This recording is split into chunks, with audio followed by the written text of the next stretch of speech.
Bawat bata sa daigdig ay may angking karapatan na mabuhay at umulad. May salit proteksyonan. Ito'y tadhana ng batas ng taong mahal at may kapal na dapat sundin ng lahat sa mga batay ibigay. Kahit saan ka tumingin, kay rami mong makikita mga batang manggagawa nanlilimos nagdodroga. Ito ba ang karapatan?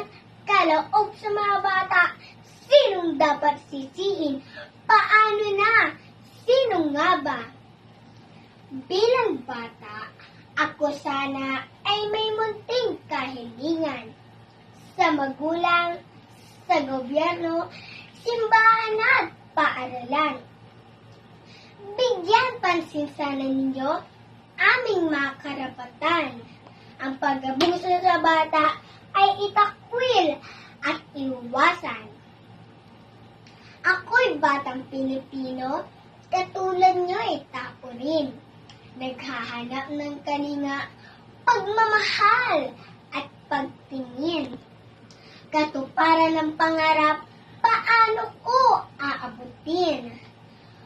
Kung ang karapatan ko'y patuloy na sisikilin.